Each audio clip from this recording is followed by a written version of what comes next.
So this video, as you can see in the title, we're about to address something very controversial.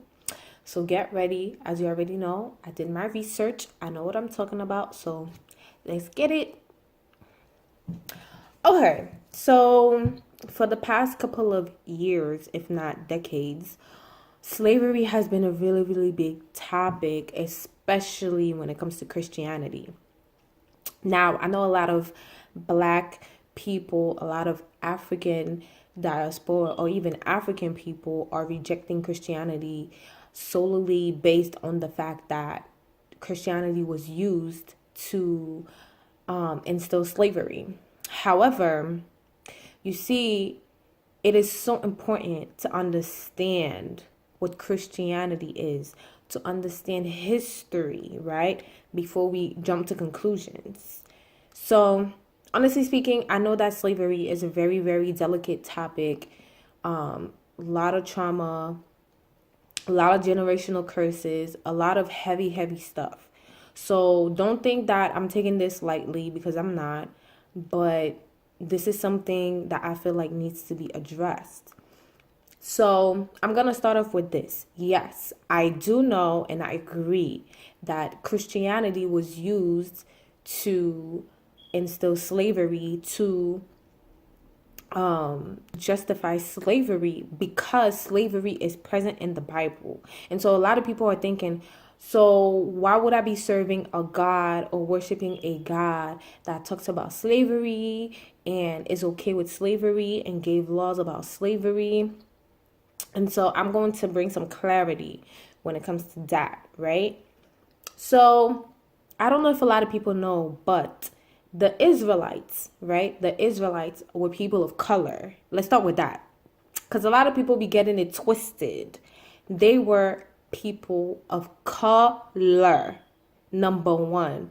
Number two, when you look at the Bible, and I know a lot of people don't think that the Bible is a credible source, but yet there's many things in the Bible that has been proven to have really happened. So therefore, okay, if you don't want to believe in the supernatural and the spiritual side of the Bible, that's up to you. However, the Bible is a history book in itself, and a lot of the history that is in it, I truly believe that all of it is true. It really happened. So pretty much, yes, the Israelites were people of color. And when you look at everything that happened in the Old Testament, you realize and you see that a lot of it happened in Africa, right? Egypt is in Africa. Let's start with that. A lot of the other places were in Africa. You see, the people of Israel, they were a tribe, a nation that was split into 12 tribes and that traveled a lot. So they were not in just one places. As you see it in history, they moved around a lot. And given the information that we have, it does look like they've been traveling around Africa a lot. When you look at the history of Africa, Africa is mainly made up of tribes, right? No, now I know a lot of people are saying, yeah, but Europeans, they had tribes too and stuff like that. Yes, but not the way that Africa did. When I read the Old Testament and when I read the history and the culture of the people of Israel, it's just you see it as clear as day that their culture is very similar to the African culture, right? And so to me, like many other people, we know that the people of Israel were people of color. Now, why was there slavery in the Bible? This is the thing. We have to understand who God is, right? Because a lot of people reject God because of that reason. So I'm going to start with this. Does God approve of slavery? Nope. Just like God doesn't approve of many of the things that we do today. However, you have to understand God's perfect will, what he wants, what he would like to happen, and God's permissive will.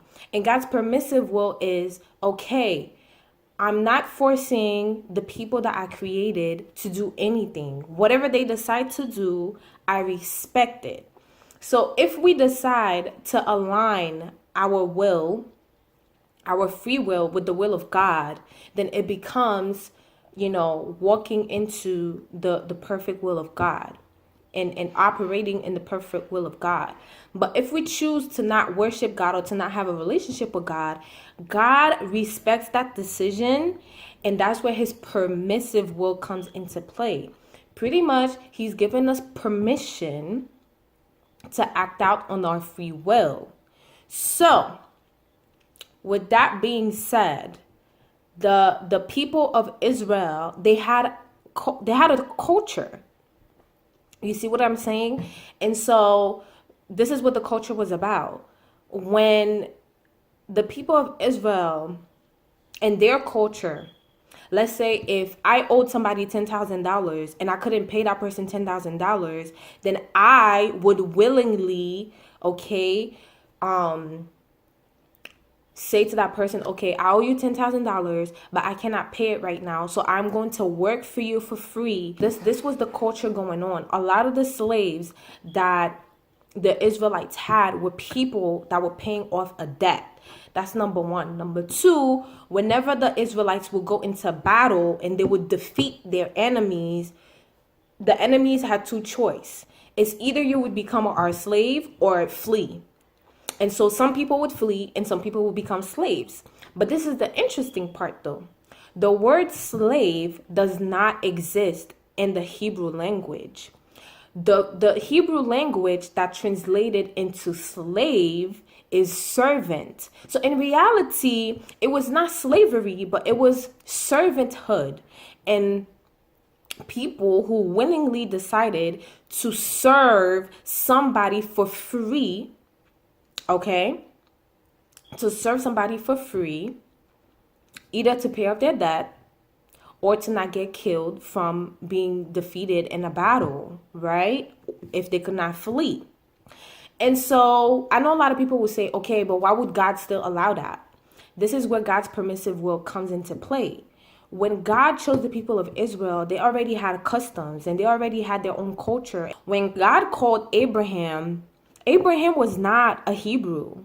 Abraham worshipped a different God. However, God looked at Abraham's heart and he found favor in Abraham. So he chose Abraham to start the nation of Israel, right? But that doesn't mean that, you know what I'm saying? Like, there wasn't any such thing as the pagan gods and all these things. Because I know a lot of people, they're like, oh, well, my African ancestry, like we were not worshiping the white Jesus. We were not worshiping God. We were worshiping like different God, and we were spiritual with our ancestors and all these things, which is true. I know that. However, that's not all African people, right? The Israelites were a chosen people out of Africa.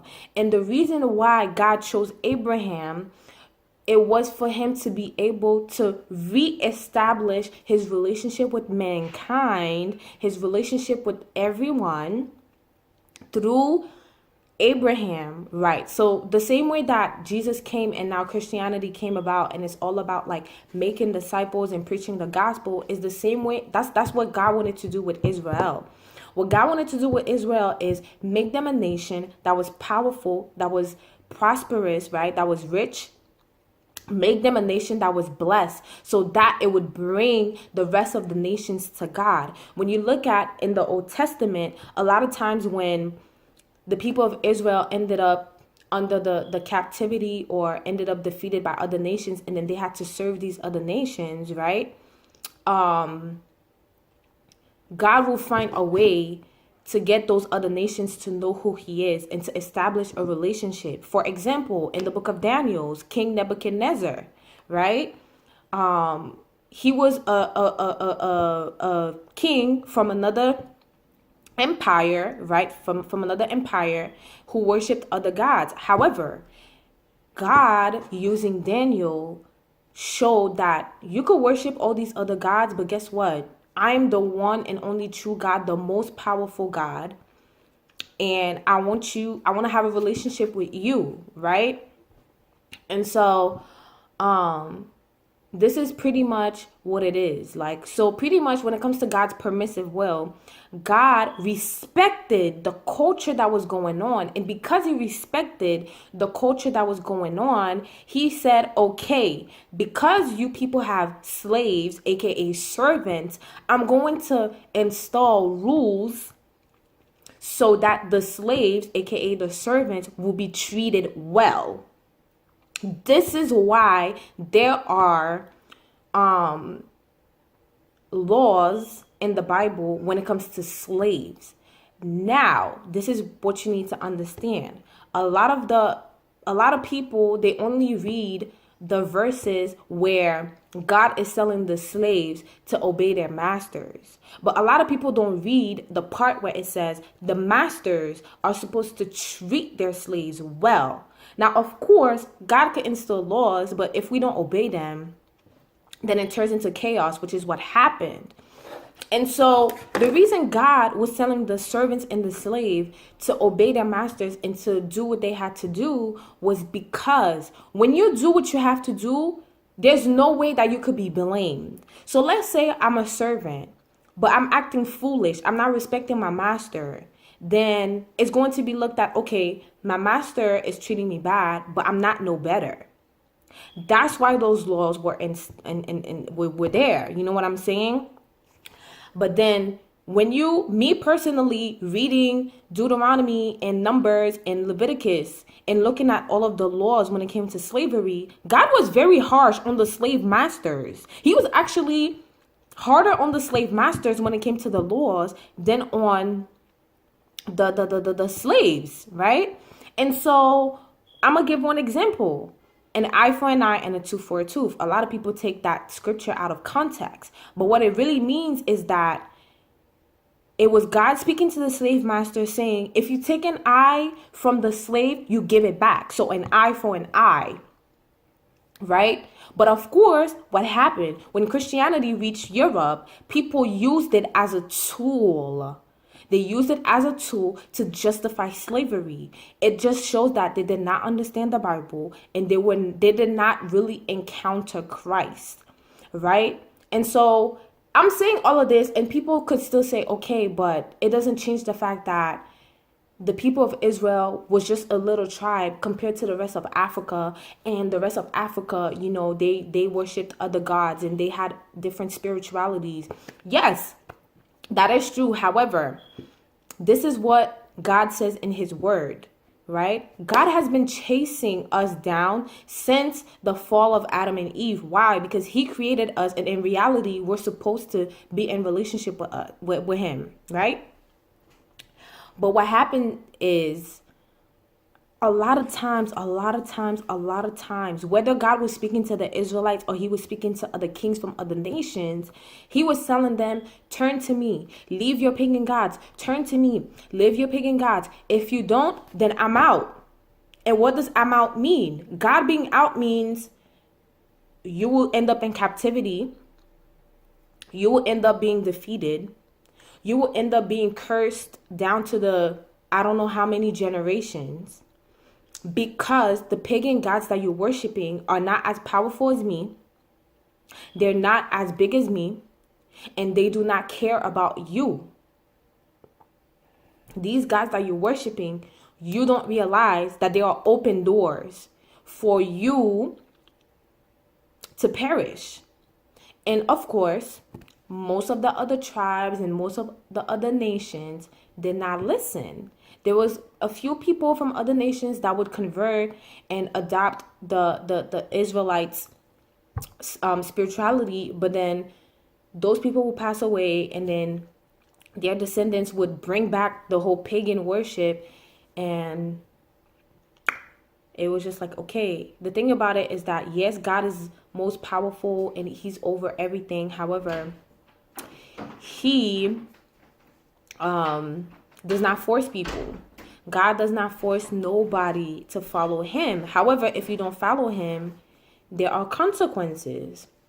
So, I hope that I brought a lot of clarity on this subject. Let me know if you need a part 2. Let me know if you need me to expand on this.